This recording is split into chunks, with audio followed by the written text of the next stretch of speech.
RRB NTPC 2022-এ আসা জ্যামিতির একটা খুব ইম্পর্ট্যান্ট কোশ্চেন, যা আপকামিং যে কোনো এক্সামের জন্য মোস্ট ইম্পর্ট্যান্ট।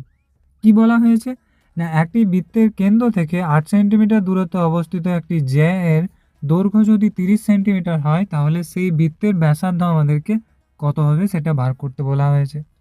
অনেকের মনে প্রশ্ন উঠতে পারে যে জ্যা বা কর্ড কি। জ্যা বা কর্ড হচ্ছে এমন একটা জিনিস, যদি তুমি একটা বৃত্ত অঙ্কন করো, তাহলে সেই বৃত্তের পরিধির মধ্যে অবস্থিত যে কোনো দুটি বিন্দুর সংযোগকারী সরলরেখাই হচ্ছে জ্যা। প্রশ্নে বলা হয়েছে যে কেন্দ্র থেকে এই যে জ্যা, এই জ্যা এর দৈর্ঘ্য আমাদেরকে 8 সেন্টিমিটার বলা হয়েছে। মনে রাখবে, বৃত্তের কেন্দ্র থেকে জ্যা এর ওপর যদি আমরা লম্ব অঙ্কন করি, তাহলে সেটা জ্যাকে সমান দুটি ভাগে ভাগ করবে। এখানে জ্যা এর দৈর্ঘ্য যেহেতু 30 সেন্টিমিটার বলা হয়েছে, তাই দুভাগে ভাগ করেছে, মানে এই অর্ধেকটা হবে 15 আর এই অর্ধেকটা হবে 15।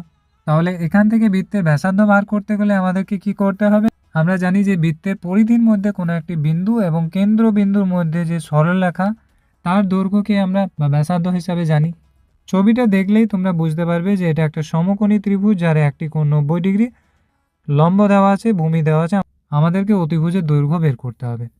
তাহলে ট্রিপলেট তোমরা যদি জানো, তাহলে এটা যদি লম্ব যদি 8 হয়, ভূমি যদি 15 হয়, তাহলে অতিভুজ সবসময় 17 হয়।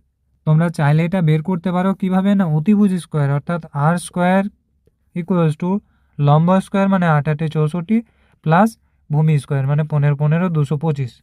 তাহলে আর ইকুয়ালস টু আমরা এটা দুটো যোগ করলে কত হয় না 289। এবার 289-এ রুট করলে বেরোবে কত না আর ইকুয়ালস টু 17। তাহলে চারটে অপশানের মধ্যে কোনটিতে 17 দেখতে পাচ্ছি আমরা? অপশান সিতে, তাই অপশান সিটা হয়ে যাবে কোশ্চেনের সঠিক উত্তর। সেম একই কোশ্চেন যা এসএসসি সিজিএল 2023-এ এসেছে।